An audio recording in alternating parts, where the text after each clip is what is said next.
والصلاة والسلام على رسول الله وعلى آله وصحبه ومن والاه. اللهم لا علم لنا إلا ما علمتنا إنك أنت العليم الحكيم. اللهم وتب علينا إنك أنت التواب الرحيم. سبحانك لا نحصي ثناء عليك أنت كما أثنيت على نفسك. أنت المقدم وأنت المؤخر وأنت على كل شيء قدير. اللهم اجعل جمعنا هذا جمعا مرحوما واجعل التفرق بعده تفرقا معصوما.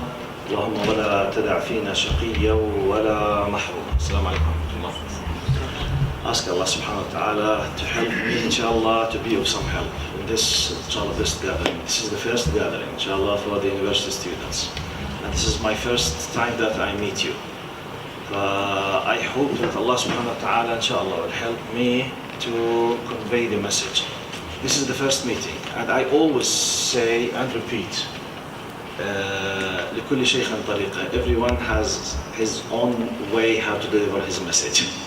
Now the title that I was asked to tackle basically is what you see, preserving the Muslim Canadian identity in universities. The title could be very easy: how to preserve, how to take care, how to maintain our identity as Muslims in school. I always, whenever I'm starting with the how, I got score number 1. Easily, I can start by just jumping to the idea. Okay, you must do 1, 2, 3, 4, 5, 6, 7. You have not to do this, you must do this. Okay, but at the end, most of you know these things. You know what must be done and what must not be done in theory. But is this the problem? No. The problem is much more deeper and bigger. So I'm planning with this session, and maybe this is the first session, will be inshallah. Inshallah, it will be followed with other sessions. برادر محمد، في مجال تدفع شوي تخفف منها؟ يعني الحم اللي عم بضرب علي أنا شديد جدا. فبالنسبة لي عشان تحسين فيه؟ في مجال؟ في مجال. إذا تكرمت.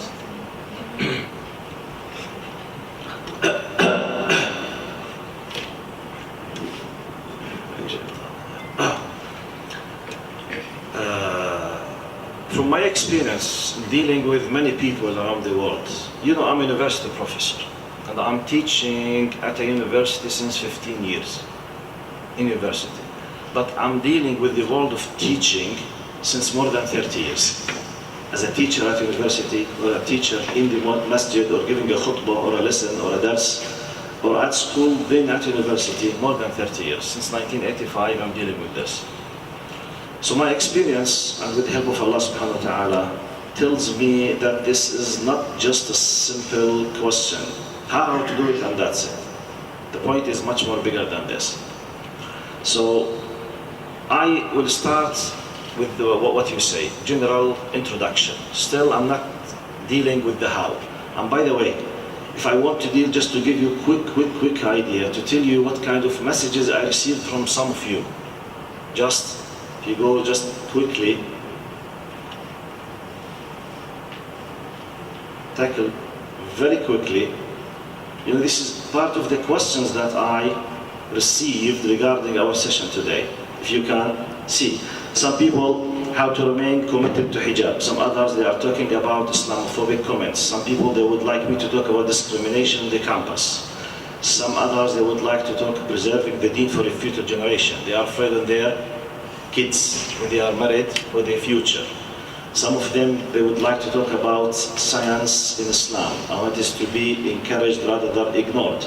Some people about Rida al-Walidain, respecting the parents, especially when there is disagreement. Some others would like to talk about prayer and how to improve the prayer. Misconception about the Quran, the true meaning of Islam, hijab. This is the literal message that I received.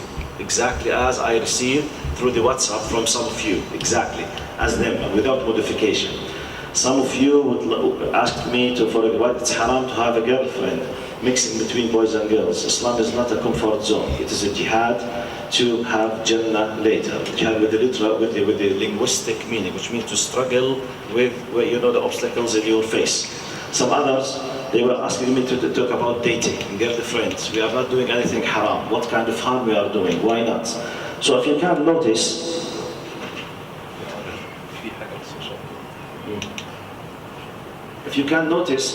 some people, they asked me to talk about Darwinism and science, the relation between Darwinism and, so if you can notice, taking care, respecting the parents, taking care of the hijab.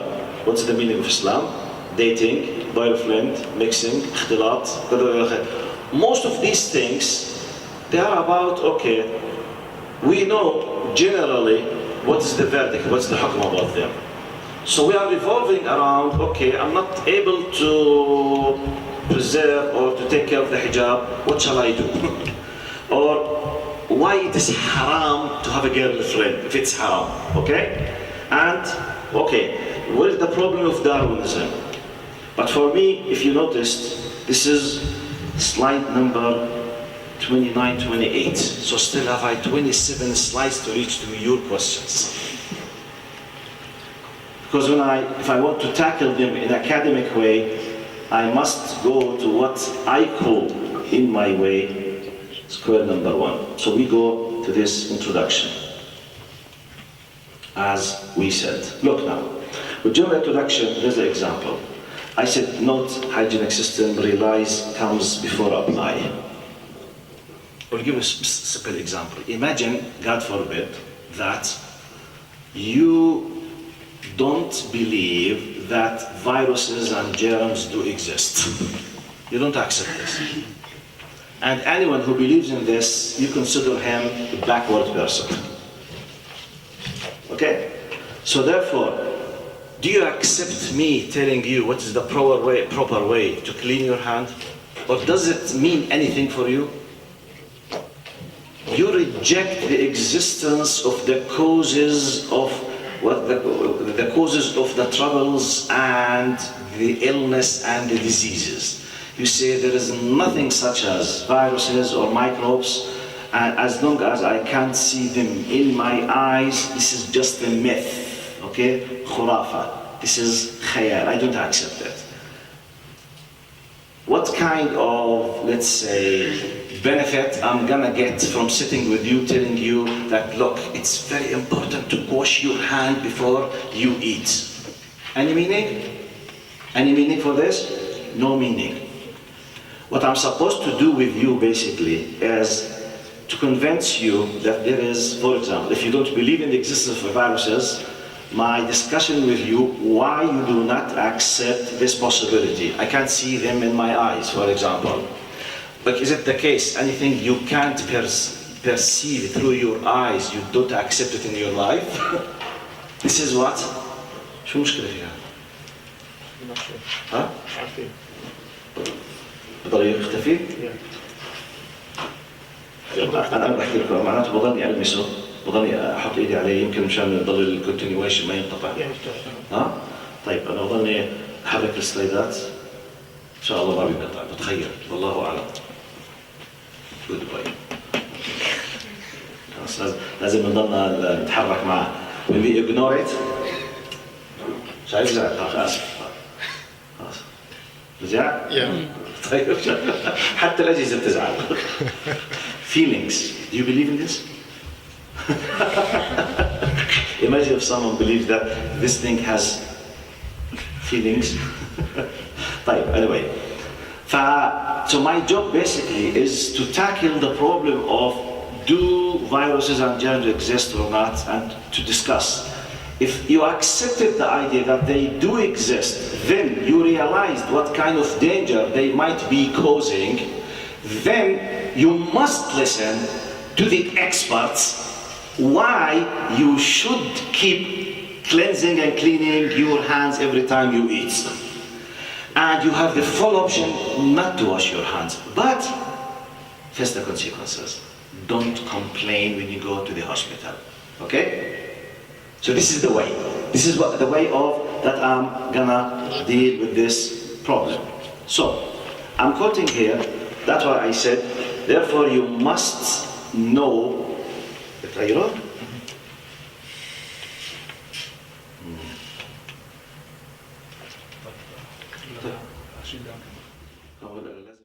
that I saw it in one of the programs by the engineer Fadil Suleiman, who's a specialist in tackling the issue of atheism. So I'm quoting, he was saying this example. It's a very nice example. The example says it's the physician He says, the example was in Arabic. He says, imagine that a person, out of a sudden, he just opened his eyes. He found himself in the mid of football playground or play field. Just, he found himself. He was having a nice suit with a nice tie, and he's holding a briefcase with him, contains some kind of, he does not know where is he, who is he, why he's there. Imagine that. This person does exist. And he's witnessing, two groups, they are playing football, and they are, chasing the football, playing, and the people, all of them, they are, doing this, and okay, who am I? Then he was told the following. He said, you are the physician. You are the medical doctor of the team. This briefcase contains all the needed medicine in case any kind of injury or hurt any one of the players is facing. Your role basically is to do what? To take care of him, to give him the right medicine. Plus, inside this briefcase, there is a guide, there is a catalog, and you have devices. There is a scanner that tells you exactly where is the injury. And the scanner tells you what is the exact medicine, but use it properly as you've been directed. So this is your job, and if you do it properly, by the end of the game, you will be receiving $10,000. If you do not, you might go to the jail. Okay? Now he says, compare between this person at the beginning, when he just found himself there, having no idea about who am I, why I am here. Just people are playing, and I'm there, but why I'm not playing with them? Question. But why the people they are not, تصفيق شو بالإنجليزي? Clapping. Why the people they are not clapping for me? Why just for the players?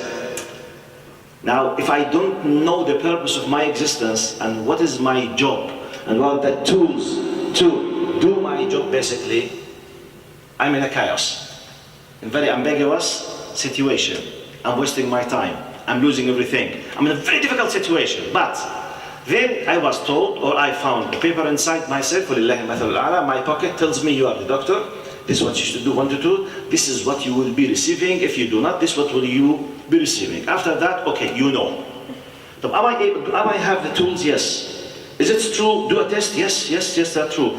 Do they deal with me as a doctor? Yes. Okay, do your job. Then you will be rewarded. If not, you might be punished.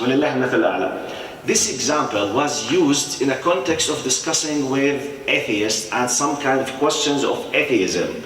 When they say, atheists, when they attack a believer, they convince him that you are there for no reason, okay? And you have nothing to do. The law of coincidence just made you exist, and that's it. But give me or replace me with another better answers, no answers. But why I'm here? Coincidence. Now, but who decided that I am there?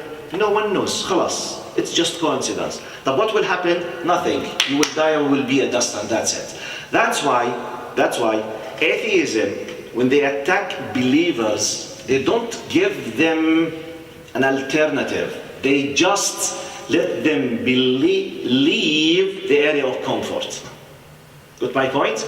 So my quotation point here is, now, so that to be able, put yourself in the place of this physician. Once you realize, maybe you would say, okay, but no one consulted me. I would love to be a player. You can do it, but by law, which means do your job now. When you finish this game, go and see, are you fit enough to be a superhero in class? Maybe your body does not help you. So this is part of your test. You can't be a sport person, but you are an expert in medicine. Yeah, but I would love, this is part of what you've been given. But they have the prestige. The people that plan, you have the prestige. You are taking care of them. You are having a lot of money as well. You have a nice car and a nice, So Allah distributed the things and gave you roles. Now, when you understand your role, you will have the peace of mind. Now, next step, knowing why I am here. So I am the doctor. I am the physician. My job. This is the tools. This is my way. This is the results. Okay. Now, next step, the fact that I knew has solved 50% of the problem. But the whole problem is not solved yet. Why? Because still I did not take the decision to respond to my role. Okay, I've been told, I know. But next, do your job. Fulfill your duty. I decided not. So I'm facing a problem now. So we need two basic steps. You need to realize who you are. Okay? What is the purpose of your existence? What is the job? What is your title basically? Do you have tools to deal? You have items under your hand that you can make benefit of? Yes, no. If yes, make benefit of them. Okay? So from here, I will start. So it's not a problem of you being in the university. This is a very small problem in your life. Because 2 or 3 years later, you will be outside university. You will be in the big class of the world.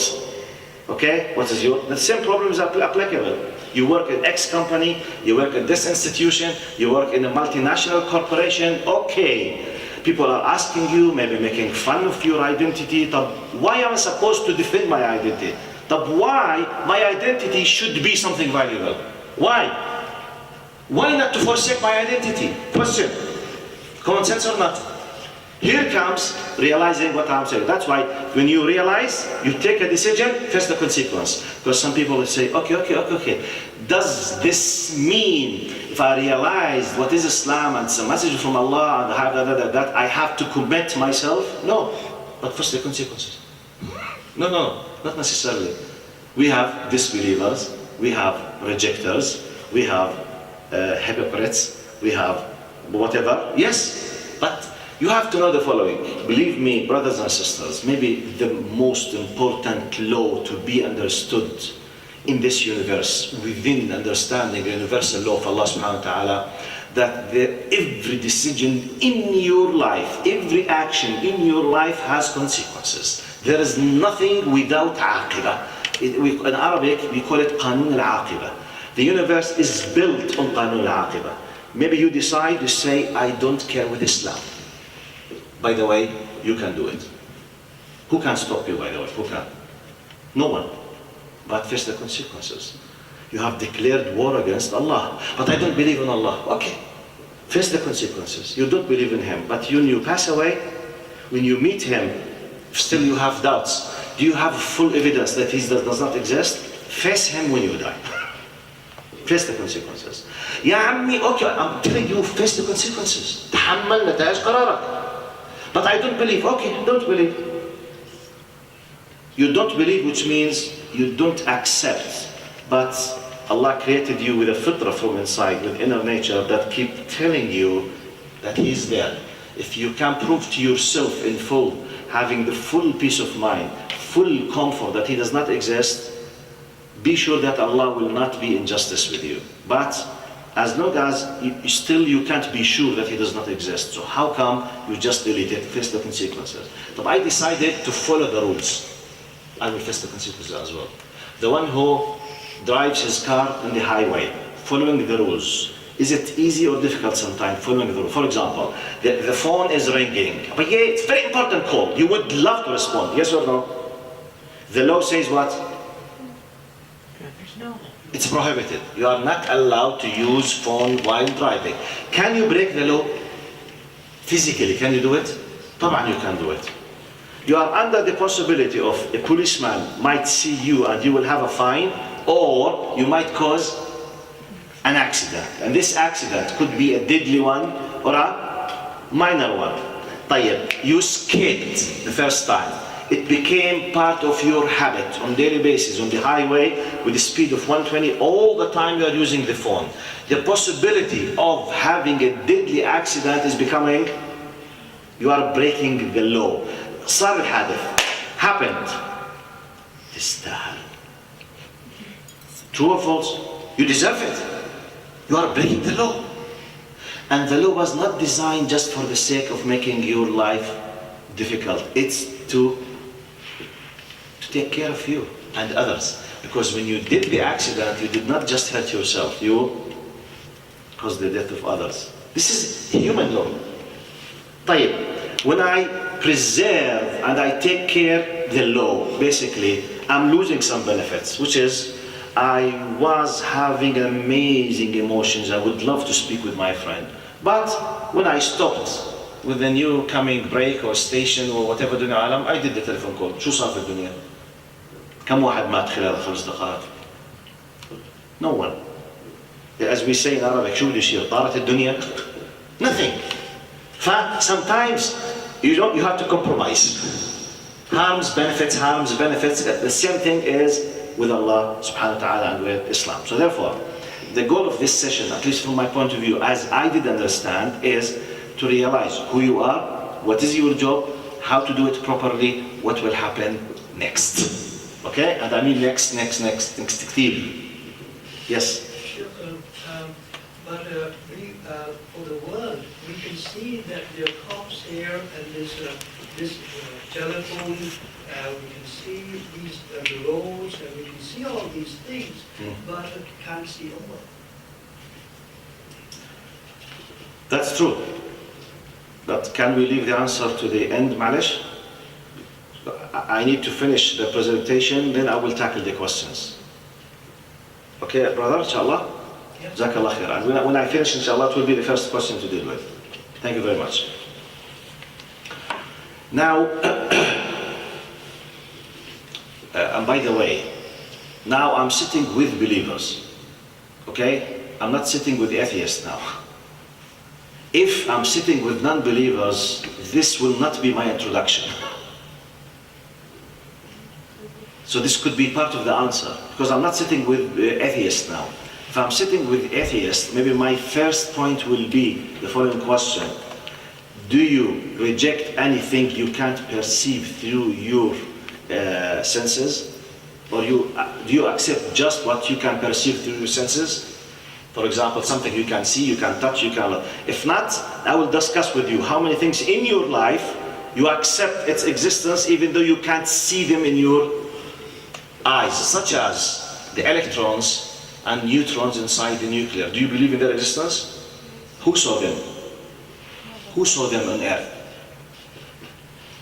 I'm talking from scientific point of view. Who saw the electrons and the protons inside the nuclear? Who saw them? No one. No one. No one. But they assume that they are there and they give you the portrait how they might be. No one was able to see them.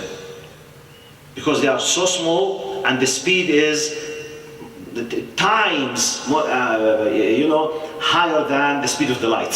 So they can't. طيب, why do we believe in them? Who saw gravity? Who tasted gravity? Who touched gravity? No one. Why do we believe in gravity?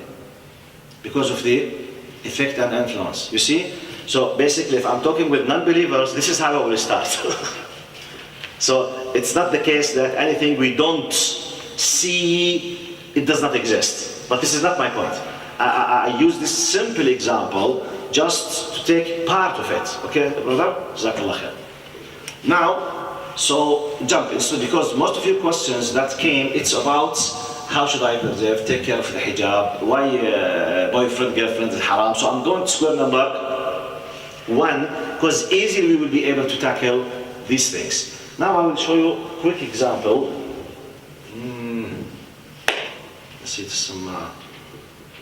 غلبك ممكن بشكل سريع جدا بعد إذنك أعطيك المفتاح تجيب لي من صندوق السيارة. سيارتي تعرفها هوندا البيضاء. موجود سماعة. Drinks إن شاء الله بإذن الله. So basically, one of the things that you need to start from the purpose of life, at least from Islamic point of view. I'm not sitting with atheists now. I'm sitting with believers. I'm assuming that you are believers. Do you have atheists here? Do you have non-believers in the existence of Allah here? Seriously, I'm asking. Do we have? Because we will have another session especially for those people if you have. Okay? Right. Now the purpose of life, from Islamic point of view, if you are a believer in Islam, basically, clearly Allah subhanahu wa ta'ala said, وَمَا خَلَقْتُ الْجِنَّ وَالْإِنسَ إِلَّا لِيَعْبُدُونَ. The general meaning of worship, ibadah, in Arabic means انقياد وخضوع مطلق. Full submission for something, it will be a matter of worship. يعني العابد هو الذي ينقاد ويخضع لشيء بشكل مطلق. That's why Prophet Muhammad ﷺ said in a hadith, قال تعس عبد الدينار. Woe to him, the worshipper of the dinar, or in our language now, the dollar. Basically, he's not doing sujood, and he's not worshipping literally, ritually, the dinar, the dollar. What does this mean? He has submitted himself to the path of the money, which means whatever happens, he does not care with obstacles, haram, halal, permissible, not permissible, yajuz, there, it doesn't matter. As long as I want the money, I'm ready to give bribe, to accept a bribe, to make a theft, to take the money, to make lies, just for the sake of having the money. Literally, literally, I am classified in Islamic terminology as what? Worshipper of money, abid lil mal. Okay? So the meaning of ibadah as terminology, when Allah subhanahu wa ta'ala says, وَمَا خَلَقْتُ الْجِنَّ وَالْإِنسَ إِلَّا لِيَعْبُدُونَ. Verily indeed, I've not created the jinn and the ins, but to worship me means I've created you to submit yourself to my will in every single aspect of your life 24/7, everything. Not just ritual worship. It's not just the prayer, zakah, saum, zakah, which is 10% just of Islam. So, purpose of life, to obey God's commandments. Literally. طب يا عمي, طب استنى شوي, يعني ما انت why is Allah just? Allah عادل ولا مش عادل? And by the way, I received the question many times. Sheikh, do you believe that Allah is just? قلت له, it's not just Allah is just, Allah is justice. هو العدل من أسمائه, هو مصدر العدالة. He's the source of justice. طيب, if he is just and he is justice, why he did not consult me before creating me? I don't like to exist. طب how he will consult you without creating you? سؤال. This is a silly question. This is sometimes kind of indirect arrogance. يا عمي ليش الله ما خيرني؟ خيرك بإيش؟ خيرك بإيش؟ ومشان يخيرك لازم يخلقك. معناته sometimes it's a silly question. سؤال سخيف. قال إذا الله عادل كان لازم يسألني. طب يسألك وين يخلقك؟ خلقك خلص. صورة existence. يعني فلا. The point, instead of wasting your time, do I exist? Yes. Do I prove that he does exist? Yes. Can you replace it with another God? عندك إله غيره؟ روح اتبعه. Can you face this great God? If not, if you are a believer, please know what is the purpose of your existence. Purpose of existence, وما خلقت الجن والإنس إلا, with general meaning. طبعا تحدث عن استعماركم فيها والاستخلاف, which means to build this world, etc. Now, I will give you just a simple example. Sometimes how to define, how to decide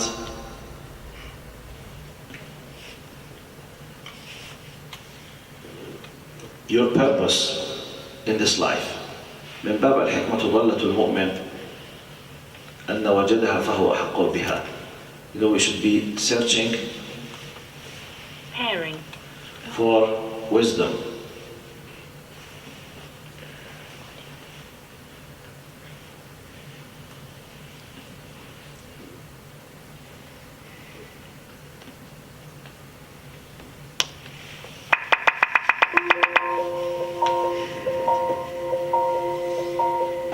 Can you all see? Yes.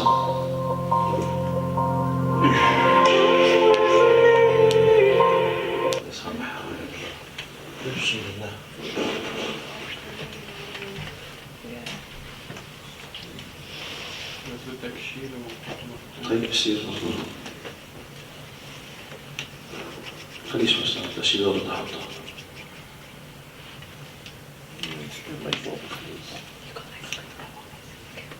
مش عارف ليش هيك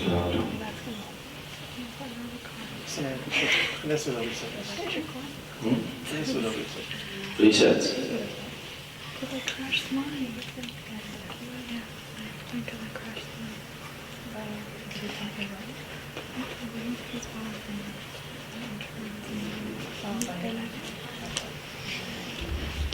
You're smart. You're funny. The sound is okay, huh? Type. Just, it's an example. By the way, this is a Christian missionary work. Okay? But my point is just, I want to see the method. Sometimes, look, because your question is about how to preserve my identity.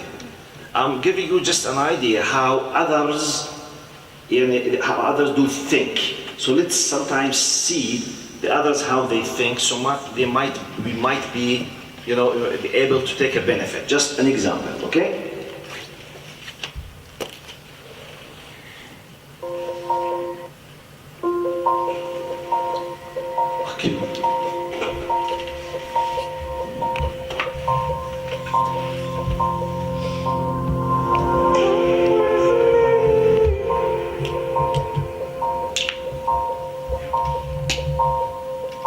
You are beautiful.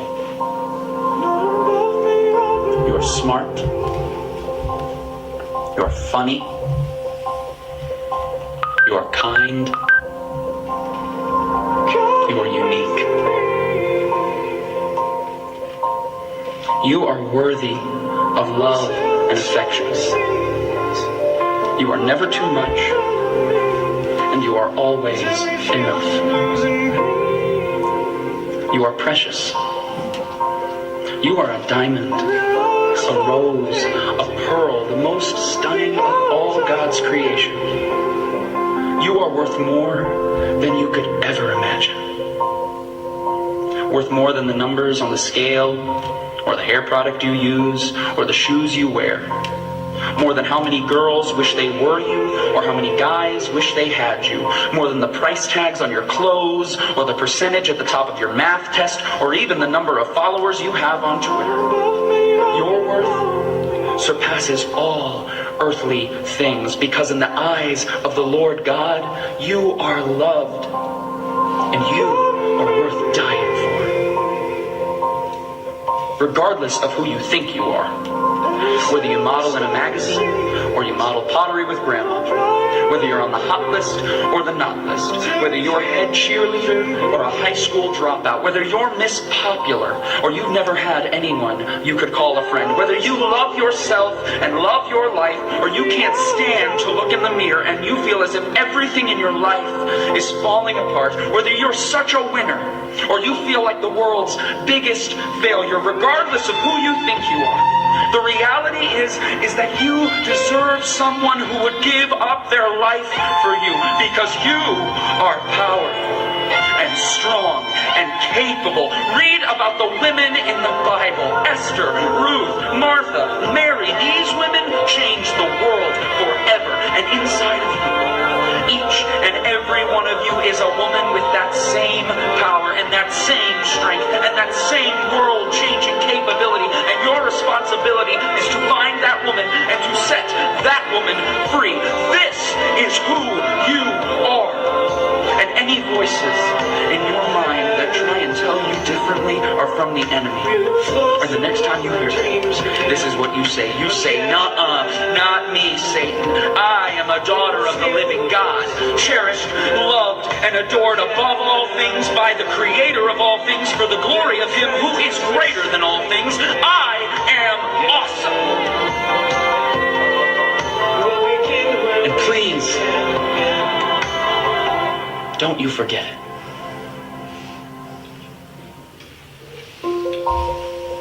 Christian missionary work, okay? Forget the faith side of this. I'm talking about the way now. The way of a group of people who follow their faith, telling their followers who you are. From us, we don't accept this from faith point of view. We don't consider this. So forget the core of the living God or something. But I'm giving you an example sometimes how to tackle the idea. If you need an example, this is, if you believe in this, okay, this is what you should follow. If you accept this, be careful from X, Y, Z. You have enemies? Yes. You have a job? Yes. Your message is X, Y, Z. If you accept this faith of this religion, this is your job. Are you gonna face obstacles? Yes. So what shall I do? This is part of your life. You have to struggle against what you will be facing. Because this is a very powerful message, as I told you. We don't agree from faith of view, but I'm talking about the way, okay? Now, this kind of introduction should lead you to realize the following. Before tackling what to do exactly or how to keep your identity, at least from my point of view, we need to realize the following. This worldly life is the place of testing and trials and not the final rewards. احنا بالعربي نقول الدنيا دار بلاء وامتحان وليست دار جزاء. If I don't know this, or I don't accept this, or I don't believe in this, I will not be able to tackle or to answer any of my problems. Simply. Is wearing hijab a struggle or not? I'm not talking here in Canada, generally. In our countries, where you have a very hot places, wearing hijab, is it easy or it's a big problem from pure human point of view? Is it easy? It's not easy. طيب, if I don't realize that this is part of the test, طيب, lower your gaze, اللي هو غض البصر, ماشي? Now, is it part of our desires, our lusts, to see this kind of naked bodies and porn things? Forget the halal haram for a moment now. We by nature, when we see these things, do we feel happy or bad? Give an answer. By nature. We love, طبعا. Why do we marry?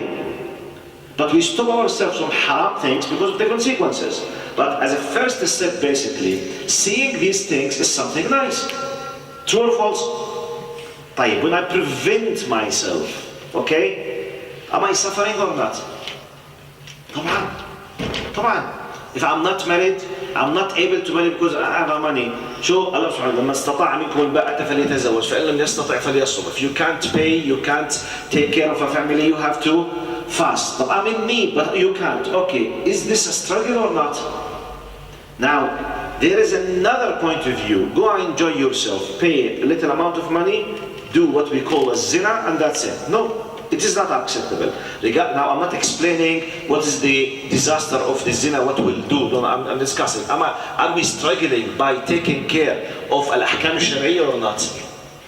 Now, if you don't know that this is this dunya, this is, look, for example, this space. This is the dunya, and this is, let's say, the barzakh, and then to the end of the place, the akhirah. So if I don't realize that this dunya, which is just a few years of my life, dar imtihan, it's a test. You are sitting in a test hall now. So sitting in a test hall, don't speak with the one next to you. Yeah, I want to enjoy you will enjoy it. Finish the test. I want to have nice food. You will have it. Finish the test. I want to go to okay, study for the test. Then you will enjoy. So you are in a test now. Test has its own nature. Realizing this reality will help you a lot how to deal with things if you know that they are halal or haram. If you ignore these things, you can't deal with them. Simply, why should I? Another reality that you must be aware. Being chosen to hold the trust, the amana, is an honor and not a burden. The fact that you are a believer and a Muslim, Allah has chosen you to be a representative for this great system. It's not, Ya Allah, طب يعني اشمعنى أنا? No. Ya Allah, thank you very much for the fact that you has chosen me to be from this small number of believers who will be representing your religion. If you take it in this way, so I am holding the amana, the trust. دقيقتين الصلاة. نقطع نكمل ها؟ طيب إن شاء الله 5 دقائق نقطع نصلي ونكمل إن شاء الله بإذن الله عز وجل. فحمل الأمانة تشريف وتكريم. It's not a burden, it is an honor. Then you need to know this. I can't force you to accept it because maybe you need to read to be convinced with this. Islam came as a revolution against injustice, evilness, corruption, and all other kind of terminology which is close to this.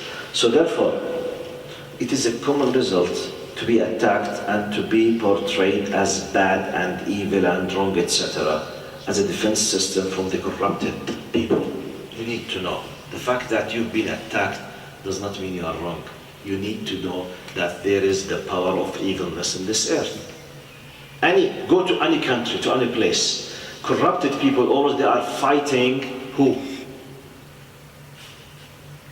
The Muslihin.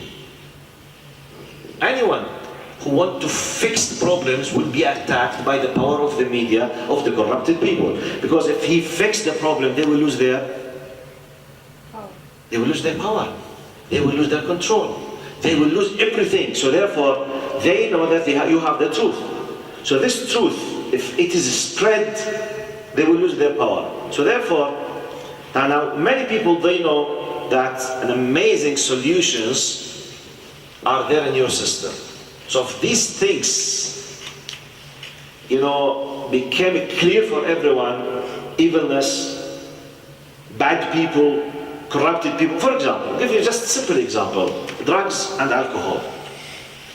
Is there anyone, the drugs and alcohol, is there anyone on earth who does not know that they are very harmful for every single person? True or false? But are they able to fight them? Still they are spreading. And sometimes they put laws for them to protect them and somehow. طيب, in Islam, no compromise with this. Both of them are haram. So anyone who's benefiting from alcohol and drugs will love Islam or will fight Islam? Is there a need to tell you that he will do his best to fight Islam? Because if Islam is powerful enough to spread these two ideas, anyone who's benefiting from the, not billions, the trillions that comes, or I forgot the third thing, porno industry, the people, they benefit trillions from it. Drugs and alcohol. These three things. In Islam, any compromise with this? No negotiations. Haram, and they must be stopped. Anyone who's benefiting, now how many millions they are benefiting from this? I'll give you an example, that the fact that your system, your faith is attacked does not mean that necessarily you are wrong, okay? Stop now. We pray the Isha, then we'll continue. Jazakumullah khair. Assalamu alaikum. Alihi wa sahbihi wa man wala. In the name of Allah, subhanahu wa ta'ala, the most compassionate, the most merciful, all praise and thanks are due to Him, and peace and blessings be upon His beloved Prophet Muhammad sallallahu alaihi wasallam. He was guided by the will of Allah. No one can misguide him, and he was misguided. No one can guide him except Allah subhanahu wa ta'ala. مشكلة امسكوا.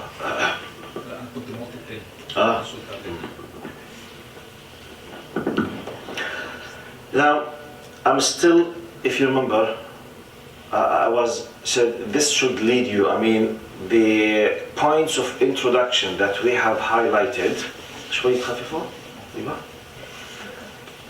at least from my point of view, should lead you to pay attention and to realize the following. We said the first one, دار ابتلاء ودار امتحان وليس دار جزاء.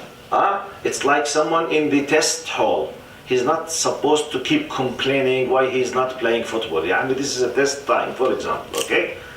Metaphorically speaking, الدنيا دار امتحان ودار الجزاء after death, the full reward, the full punishment, what your rights, take everything, it's after death. So therefore, a believer, a Muslim, without realizing the concept that dar dunya, barzakh, dar akhirah, he does not understand Islam.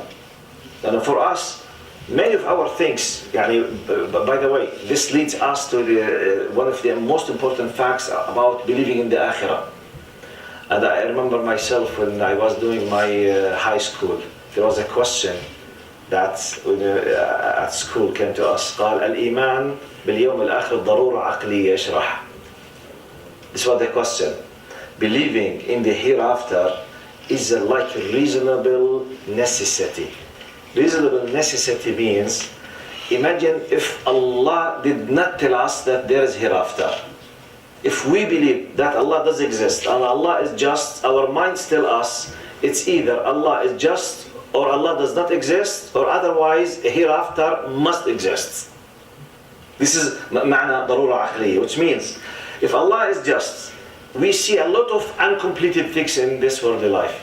A lot of bad people, they do a lot of bad things and they are not punished. They leave. And that's what leads some kind of poor atheists to be atheists. يا عمي إذا الله موجود وين يا عمي the story is not finished yet يا عمي إحنا الستوري تبعتنا will finish at the day of judgment in the hereafter. So therefore هذا بيسموه مستعجل. It's like the small child who wants to eat all kind of sweets now. And everything must be done now. يعني ما فيش إشي now. Now I want, he's 5 years old now, he wants to have the university degree now. يعني مزبوطش. You need to go to school. I don't want, but I want the university degree now. He's just 5 years. مزبوطش. This is against the law of nature. So Allah designed this world in a way. If you accept this, and by the way, whether you accept or you don't, the law will not change. But give comfort to yourself. Accept Allah's decision and Allah's design, and you will fit with the system and you will be happy at the end. So Allah subhanahu wa ta'ala, we need to know that Dar Bala, Dar Jaza, you know that, and the fact that Allah has chosen you is an honor and not a burden. And the third one, you need to know this, to keep it in your mind. I'm not discussing universities now, I'm discussing world in general. Anyone who is benefiting from the industry of prostitution is against Islam and Muslims. Anyone who's benefiting from drugs is against Islam and Muslims. Anyone who's benefiting from porno industry is against Islam and Muslims. So don't feel afraid that, wow, why are you attacking me? I'm attacking you because your system is cleansing the universe from the bad things that they are doing. So they must attack you. So you have to expect this. Okay? So if you realize this, this will help you how to tackle things. Plus the idea of I'm discussing the big things now. Sometimes ignorance, sometimes misled people, sometimes misapplications. Now, this example was the first example that I used with the session of the youth. I don't know if some of you were there, but this is one of my favorite examples. Rib'i bin Amir, I will make it in a very short way just. Rib'i bin Amir, he was the representative of the Muslim army before the commencement or the beginning of Ma'arakat al-Qadisiyah, the Battle of Qadisiyah, which after the Qadisiyah, the Persian Empire collapsed completely. The mightiest, the most powerful power on earth at that time. Around 260,000 soldiers from Persians against just 36,000 Muslims. So the negotiations before the start, which means if you want to take it in the manpower mathematical measurements, Persians should win definitely, but they lost.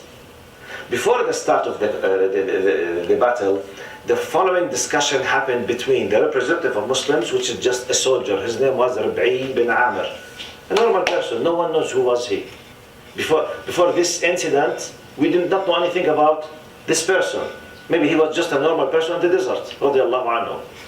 Now, Rustum, the leader of the Persian armies, looked at the discussion. ما الذي أتى بكم? He asked someone. He came. And ما الذي جاء بكم? Why did you come?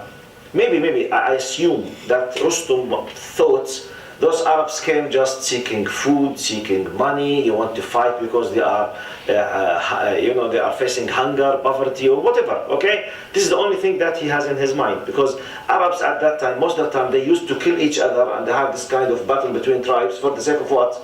Water, food, places, to take the war prisoners, to take the girls as sabaya, as slaves for them. This was part of the life of the Arabs at that time. So this Persian leader, basically, he has nothing more than that. So, okay, let's see those Arabs, what they want from me. And ما الذي أتى بكم? So he replied to him, this I always say, this supplement should be like a methodology, okay? Like a golden rule in your life. قال نحن قوم ابتعثنا الله. I will say it in full in Arabic, then I'll translate it in English.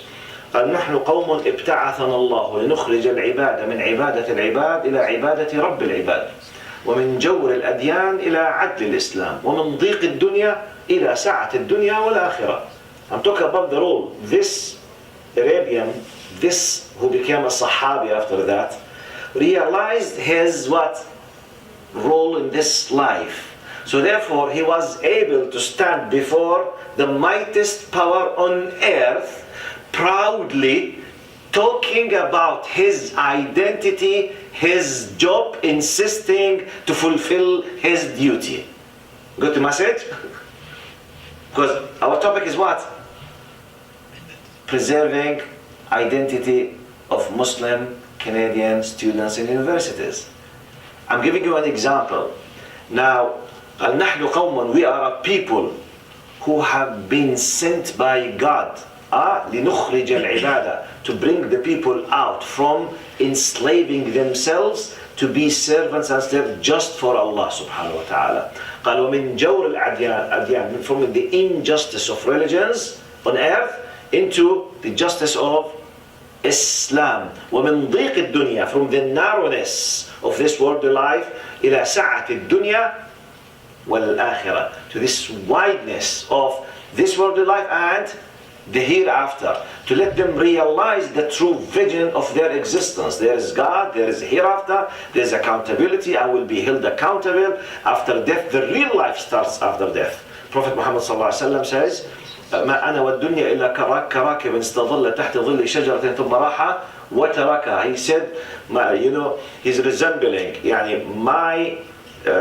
my status compared with the hereafter is like a rider who's riding a horse in a long travel for thousands of miles. He just took a rest for 5 minutes under a tree. This rest for 5 minutes under a tree is the dunya. The rest of the journey for thousands of miles is the akhirah. So you have to pay attention that what will happen next is fully dependable on these 5 minutes. So therefore you need to be aware of this. So okay, I can't be patient. You have to be patient. It's just 5 minutes. Sometimes you have.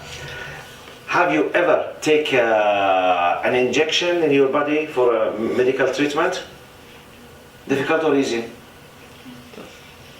Difficult or easy? No. Who loves taking injections? So to put the syringe in his body. Who loves? No one. Do we consider it like an important thing or not? Do we feel pain or not? That the pain is very limited. It's sometimes maybe a second. Just this second. Then everything goes easy. But without this painful moment, and by the way, this is part of the universal law, that the moment of giving birth by the woman for the child is one of the most difficult times for the child and for the mother. After that, life comes. Without this difficult moment, there is no life after that. If he stayed inside the womb of his mother, he will, or she will, die.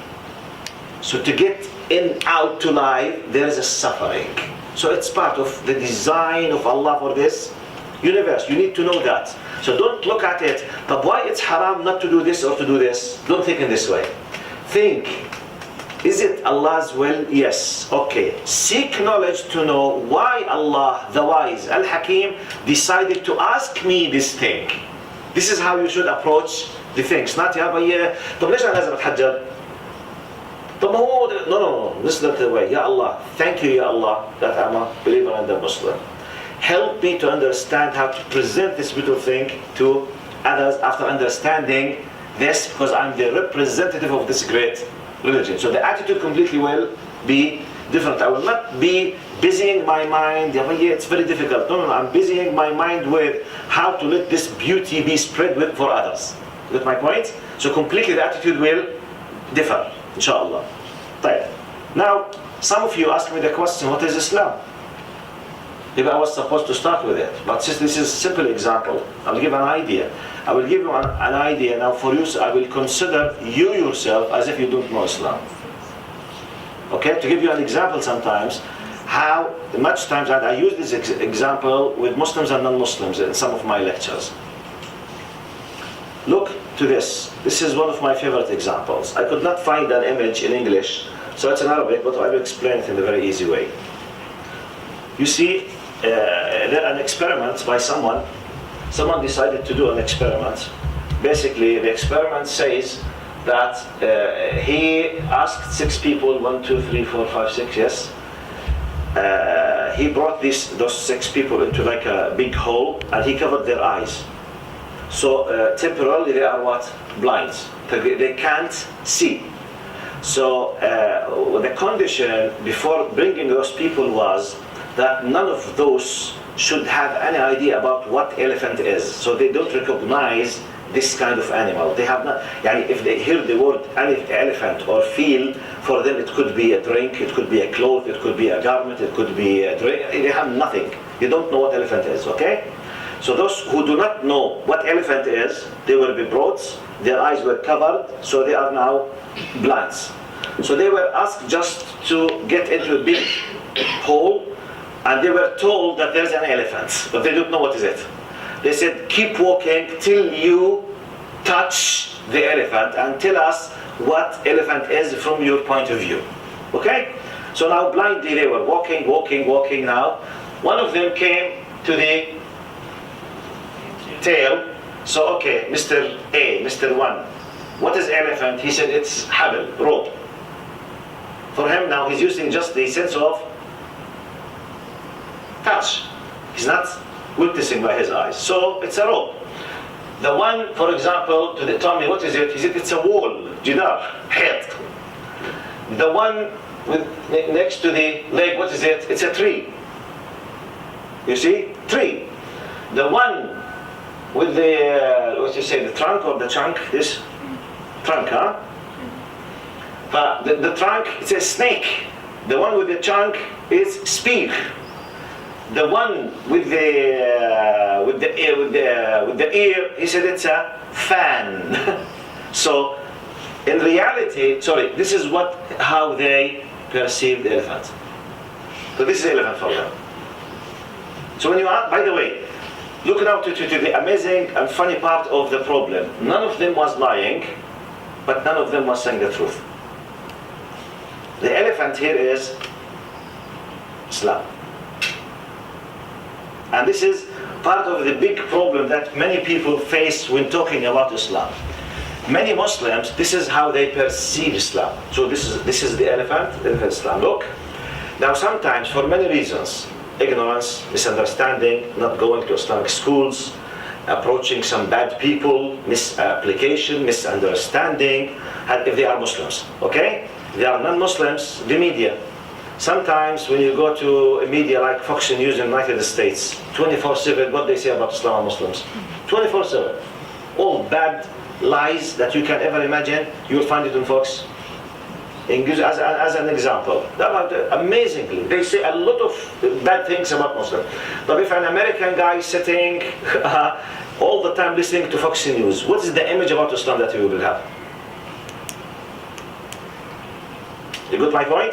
So, now part of the misunderstanding now, you need to realize and to give the true image about the elephant. You yourself, you need to realize that I'm resembling Islam with the elephants. Islam is a huge system. Okay, I knew that it's an animal. Wait, still, you need to realize that this animal is very powerful. Now this is one of the steps. But this power comes from his size. But what can this animal do, for example? It can pull 5 tons of weight, which is like a truck. If you put some kind of protections, of shield, of leather around this animal, you can attack a village by your own self with 2 horses just on one elephant. It's an amazing, it's a mighty power. Now, realizing the nature, the power, everything has to do, you will enjoy dealing with it and you will take care, because a small mistake, if you slept under the foot of the elephant, it could smash you, it could kill you. Realizing the nature will let you realize, represent, understand, enjoy dealing with it. But if the channel of receiving information about this religion is so narrow, or through ignorance, or misunderstanding, this how it will be completely misunderstood, and you will be misled yourself, and you might mislead others. Here comes an amazing, beautiful message that we have to realize. But how to solve this problem? Seek the knowledge. The first ayah was revealed as Usjud or Ubud. The first ayah was revealed. Usjud or Ubud, which one of them? Iqra. It's not Usjud or Ubud, it's Iqra. The first ayah was Iqra, seek the knowledge. But how to understand? You need to understand. This is a huge system for humanity. It contains economic system, financial system, ethical system, family system. It's amazing. We need to read. You need to sit. You need to seek. Now, just to have a small knowledge in one field of specialization, to work just to gain simple part money of your life, you study 4 years, which is just to earn a little amount of money. I'm not talking about master's degree. I'm not discussing PhD now. At least 4 years. Now the one who will hold PhD to be a specialist in a small subject, just to take a good salary in his life, he studies an average. I myself, to finish my PhD, I studied 18 years. PhD after the school. 12 years at school, 4 years BA, 7 years and a half. MA, 6 years PhD. So I studied 12 plus 18, 30 years just to have PhD. Imagine that my PhD in something has nothing to do with Islam or religious studies. 30 years, school and postgraduate and undergraduate, just to start having a position in a university to have a good salary. Wow, do we do this or not? But we have thousands of people who do it, just to have a good salary. Then out of a sudden, وكان رحمه الله, okay, الله أكبر, الله أكبر, صلاة الجنازة على المرحوم, a professor, 30 years of studying, good salary, nice car, good house, out of a sudden, rahimahullah. Ya Allah. Does this happen or not? In many my point is, do we pay amazing efforts for simple worldly purposes or not? Do we or not? We do. So, if you want really to understand, I'm just giving you an idea that this great Islam, it's not a peanut. It's not a piece of cake. يعني والله I love Islam, طيب. And I would love to serve Islam, طيب. Okay. And okay, but I have no time to study about Islam. I'm sorry to tell you that there's a question mark on the claimed love. Sorry. You pay 10, 12 years just to work in one field to be an expert in that. Not necessarily to be expert, but at least to know the basics. You need to study. How many of us will push his kids or he himself to take special courses to understand ulum al-Quran, the science of the Quran? How many of us aslan will push himself to go to have just a special recitation of the Quran, qawaid al-tajweed just?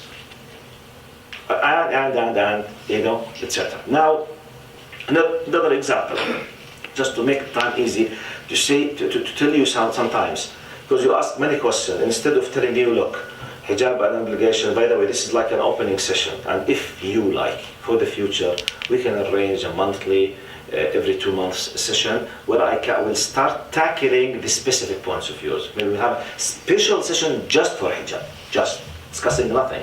Special session just about having boyfriend or girlfriend, halal, haram, yes, no, why? Because I need to put, now after laying down the foundations, it will be easy to tackle the rest. But without these foundations, it might be difficult. Now, let's see an example about someone who realized this, and I put it under the title of Debates on the Ban of the Niqab or Burqa. Listen to those who solved the problem before you. By the way, before starting this debate, it happened in one of the American TV channels regarding something happened in France. Now, the burqa or the niqab, we are talking about the cover of the face, okay? In Islam, there's two opinions about this. Some scholars, they say it's fard, an obligation. Some scholars, they say it's not. I am with the group that they say it's not an obligation. But we do not reject the other one, we do not attack them. We do respect them, both. And those who believe that it is an obligation, they have no right to attack the other group, okay? But now, my point is not the niqab. My point is see how sometimes when you believe in something, how to defend it. And not to have the inferiority complex. سمعتوا المصطلح هذا؟ عقدة النقص. Don't feel that, oh, okay, don't be apologetic. شو المصطلح هذا؟ دائما اعتذاري. يعني ما هو لأنه أنا بتعرفوا يعني no. You believe in this? Especially in this country. They always say in this country, this is something very beautiful. They say Canadian, they celebrate differences. True or false? The Hindu, they are proud of their religion, their culture. Jewish, they are proud of their culture. Christian, they are proud of their culture. You, Mr. Muslim, Mrs. Muslima, Ms. Muslima, Miss Muslima, you must be proud of your culture and your religion as well. No one is attacking. You yourself don't make the problem for yourself. Okay? Don't have the inferiority complex. عقدة النقص. You are all equal. Be proud. Take about. You are like in a marketing way. Everyone is talking about he's proud of his identity. So this is an example how when someone believes in something, he should be very powerful in defending his faith. Okay? Is it clear? So the point is not defending the niqab now. It's the attitude how to defend something I believe in. Pairing. Integrating devout Muslims into society.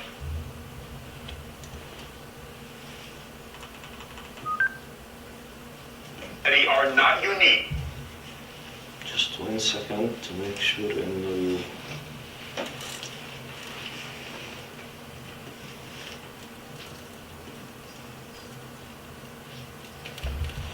That reveals only the eyes. The new law drew protest and confusion on the streets of Paris. Debates over integrating devout Muslims into society are not unique to the United States. Effective today, it is illegal to wear a burqa in France or a niqab like this. A Muslim veil that reveals only the eyes. The new law drew protest and confusion on the streets of Paris. 2 women stepping out in their niqabs and drawing a crowd were arrested for staging an unauthorized protest. The French government has called the veils, and I quote, a new form of enslavement, end quote, not acceptable on its soil.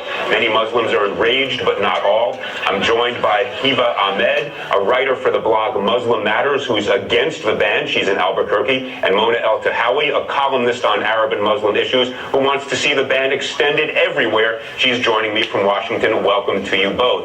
Let me begin, if I might, by quoting President Sarkozy of France in his justification for the law. It's kind of a remarkable statement. He says, and I quote, this is the President of France, the burqa is not a religious symbol. It's a sign of enslavement, of debaseness. I want to say this solemnly, the burqa will not be welcome on the territory of the French Republic. We cannot accept in our country women imprisoned behind a mask, deprived of all social life, of their identity. So Mona, let me start with you. You want to extend this ban across the world. Do you agree with President Sarkozy that merely because somebody wants to dress like this, they choose to dress like this, they shouldn't be permitted to do so? You know, Elliot, I detest Nicolas Sarkozy. I consider him right-wing and racist, but I also detest the niqab and I detest the face veil. And I say this as a Muslim woman. I think it represents an ideology that does not believe in Muslim women's rights to do anything but choose to cover her face. And I find that I believe that the niqab dangerously equates piety with the disappearance of women. And so I support banning it everywhere because it's not in the Quran. It's not an obligation for a Muslim woman to cover her face. And my talk with you now, with you seeing my face, is going to be very different than if I was sitting here with my face covered. I believe the human face is central to communication. Okay, Mona, the only thing I would observe, and I want to give Hiba a chance to jump in, of course, but I heard you use the singular personal pronoun I many times, that I have no doubt you believe that, but why should your beliefs ban other people from wearing what they want to wear? That's what I don't get. Hiba, explain to me why you think the ban is a bad idea. Look now. I think that it's a bad idea because I think it's yet another example of men telling women how to dress, how to live their life. It's another way to try to control women. And to take it to a government level and to try to legislate the way that a woman dresses is not just wrong and against human rights, but it really violates the whole basis that the democracy and democratic countries are based on. This is a free choice. This is something that I choose to wear. I disagree that it's some right-wing ideology. It is something that is permitted in Islam. I have a master's degree in mechanical engineering, and I am free to do whatever I want, and this is a choice that I want to make. And just because somebody doesn't accept my interpretation of Islam or personally like it, doesn't mean that we can use laws to violate people's freedom of expression and freedom of religion. But let me just ask you this. When you go to the airport, you understand there are going to be obligations. They're going to have to check you for security like they check all the rest. When you get a driver's license, they take a picture with or without your veil on. Absolutely. I want everyone to know that as a Muslim woman, as a Muslim in America, I am just as concerned about safety and security as everybody else, and I have no problem whatsoever accommodating any security issues that come about when I enter a bank, when I go to the airport, when I go to the DMV. I show my face, and actually in Islam, we are required to show our identity when we're in a court system giving testimony. This is absolutely something that is essential for the security and identification of people, but that doesn't mean that I should be banned completely from what I choose to do. Okay, Mona, let me jump in here. There are lots of types of dress that I look at and I don't like them. I think they're degrading. I think they're oppressive. Lots of things I see teenagers wearing that, I'm now viewed as old-fashioned by a lot of, my kids perhaps. I don't go around saying we should pass a law banning it. Isn't that fundamentally violative of the First Amendment? What possible reason can there be legally to say to somebody, you can't dress the way you want to dress? Actually, Elliot, the government does tell people how they can and can't dress all the time. You cannot walk outside naked. There are many states here in the US where 3 or more people cannot be together in public with wearing a face mask. So the government actually does legislate over our wardrobe, but everybody conveniently forgets that. I would like to ask Heba, once I'm done talking, if she works, because we've been on media shows together where we've been on opposite ends of this argument. And I know from what she said before that once she started covering her face, she stopped working. So my argument is, and this is not just about I understand what the point that you were making earlier, Elliot. Feminist groups, many women's rights groups have made the point that what the niqab does in a society, especially for Muslim women, is that it creates a spectrum where that is the pinnacle of piety and that is the good Muslim woman. And so of course it affects me. In France, where this ban is going in effect, Muslim women's rights groups there support it because they find that Muslim women who live in the French housing projects have been put under tremendous pressure by the Muslim right wing to give into the niqab, and when they speak out they are told, it's basically they become these political pawns. That's why I said I oppose Sarkozy, but I oppose this on women, because what choice do women have besides covering their face? This ideology doesn't recognize Muslim women's rights. Mona, I just have to push you on one thing here. There are certain prohibitions on the way people dress, or you mentioned nudity, that don't dress, that are in fact imposed upon us by law, but none of them that I'm aware of relates to a specific religion and says if you are a devout member of a religion, you cannot dress in a way that is you are obligated to practice your religion, your choice of faith. Can you think of any example like that? Because I can think of 1,000 other laws, if this were upheld, that suddenly we would limit all sorts of things that people do for their religious beliefs because we don't agree with it. Wouldn't that be a very dangerous thing to do? See, this is I think where these right-wing interpretations of religion get a free pass, because everybody says, well, it's my religious obligation, it's my religious right to do this. Let's look really at what we're talking about here. We're talking about the disappearance of women justified in the name of them becoming closer to God. So the closer you want to become to God, the less of you, the more you disappear. But Mona, I don't feel that I have disappeared at all. Well, one at a time. I disagree. Guys, one at a time. Heba, jump in. Tell us, has anybody forced you to do this? Is this something you're doing of your own free will? Nobody has forced me to do this, and I really have to disagree with the statistics that Mona is trying to put forth, because studies have shown that there are only 2,000 women in France that wear the niqab. The majority of them are converts who converted to Islam and are voluntarily choosing to do it. This is my choice. Nobody can force me to take it off. I would not take it off even if you paid me to do it. And the fact of the matter there is that I have never met a single Muslim woman in all of my travels around the world that is being forced to wear it. I understand Mona does not like it and does not want to wear it personally, but she keeps talking about her own feelings about it, and she wants to use the law to support it. If she wants a diversity in Islamic belief, then she has to accept my version just like she wants me to accept hers. Mona, let me ask you this question. Do you have any evidence to support your statement that women are forced to wear this? And let me ask you this. If women are being forced to do something they don't want to do, there is recourse other than banning this entire mode of dress that is chosen, as we just heard from Hiba, by people who do choose to wear it of their own free will. Well, you know, I lived in Saudi Arabia. Heba says that she's traveled the world and she's never met a woman who's been forced to wear it. I lived in Saudi Arabia where millions of women are forced to cover their face. But now that the argument will be, well, that's in Saudi Arabia, not in France. What choice does a woman have when she's told she will burn in hell if she doesn't cover every inch of her body? What kind of a choice is that? So, of course, these women who convert to this ideology... I've never heard anybody say that. The women who convert to this ideology, who are then told that this is how to be a good Muslim woman, to be close to God, to avoid hellfire, is there really a choice in that? And I believe when you have a law like this, you know, I told you, I detest Sarkozy. I consider him racist, but I will not sacrifice Muslim women's rights in order to uphold the Muslim right wing, which I believe is misogynist.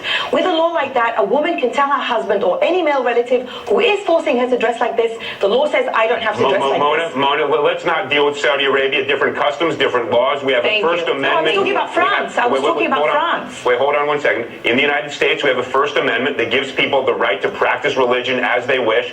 Do you not think that a law that in the United States that would ban this form of dress would violate the First Amendment permission to practice religion as each individual sees fit? Well, this comes back to religion again. Everything is allowed just because someone says it's their religious belief. You know what? No. Mona, you're going to jump in. Hold 1 second. It's banned or permitted until there is some compelling state interest on the other side, but it's got to be an overwhelming interest. What is the overwhelming interest that would justify us in banning a type of dress that people choose as a result of their religion? Well, all the reasons I just gave you, but I will repeat. I believe that this is genuinely harmful to Muslim women because it creates this pinnacle of piety in which a Muslim woman is told, this is the closest you can get to God, and she's disappeared. I'm no longer here. You don't even know who I am. The face is central to communication. And not just that, it objectifies women. The pinnacle of objectification. Look, I agree with much of what you're saying, but not as a matter of law. Hey, but, you know, you get the last word. You haven't gotten a fair time on this one. Give it the best 15 seconds you've got. Thank you. Basically, I want people to know that when I choose to cover this way, it's because I am fighting against a systematic oppression against women in which women's bodies are being sexualized and objectified. This is a different perspective and a different form of empowerment in which I think when I'm in public, my sexuality is in my control and people have to deal with my brain and who I really am and not judge me by my body. And if we want to really talk about the oppressive situation of women, let's talk about all of the eating disorders, all of the plastic surgery, all of the unhealthy diets that are being done, all in the name of having the perfect body. To me, this is liberating and this is empowering. Mona keeps saying, I believe, I believe, I believe. Well, we don't make laws based on what Mona believes or what anybody believes. All right, guys. Based on whether or not... This is clearly not an issue we're going to resolve in the next 10 seconds. We don't, it's an amazing debate. Many lessons from this, by the way. Okay, my point is not the niqab, I repeat. My point that, look, the beginning, subhanAllah, it's by the will of Allah. By the will of Allah, the presenter is very fair, if you noticed, okay? It was the First Amendment. We claim that we are democratic. We claim that the First Amendment contains what? Freedom of speech, freedom of religion. So how come you claim this? Because if you are true in what's saying, you have to ban all other religions from their specific, clothes that they wear. Now, for example, Christians, the Christian nuns, they wear nearly 80 or 90% of something similar to the hijab that we do respect. And we love this to happen. Now, if you want to prevent this, this should be applicable in other religions. Jews, the Orthodox Jews, do you know that they wear the niqab? Do you know this? Orthodox Jews, their women, they cover their faces. Do you know this? Huge number of Orthodox Jews, exactly they wear the niqab. So this tells you, okay, regardless why they are doing in France, this kind of Islamophobia, the point, Look how confident she was in defending, okay? I don't care with you, I. This is my choice. I'm a holder of master's degree in chemical engineering or whatever she said.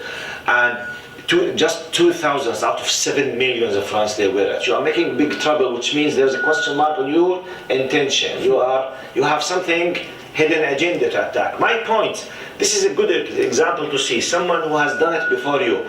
My point is not the niqab. This could be applicable on hijab. This could be applicable on prayer. This could be applicable on your beard. Why you are growing your beard, for example. Why you are praying. Why you are not drinking. Why you are not having, drugs. Why you don't have girlfriend. Why you do not sleep with your. Why. When you speak, be proud of. When you know it, if you know it, this is just an example. And now.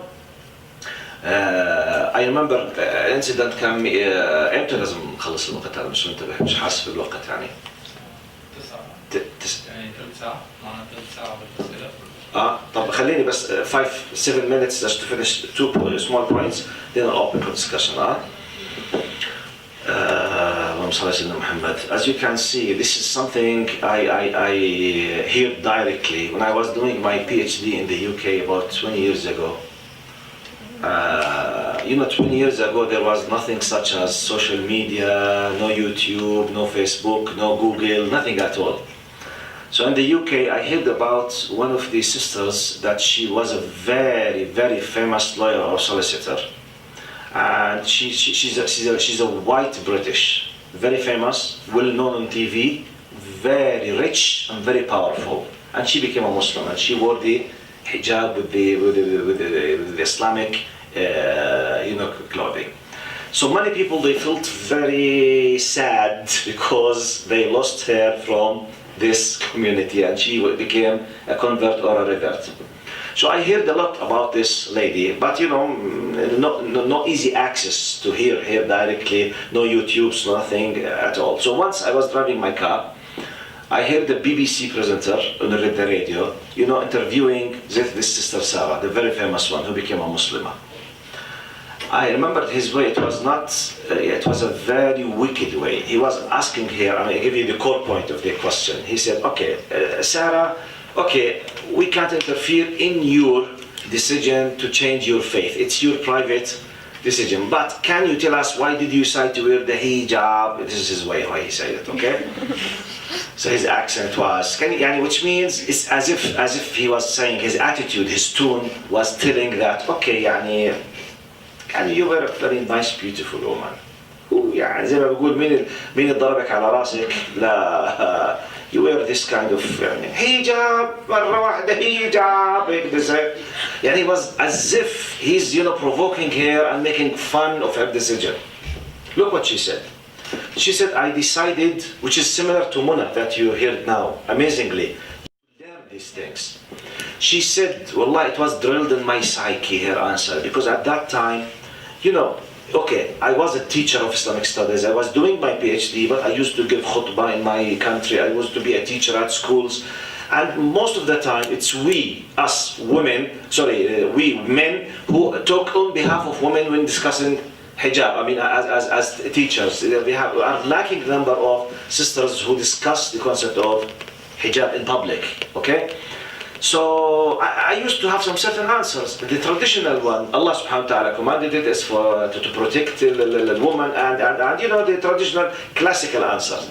When I heard her answer as a female who decided to come to Islam, really astonished me.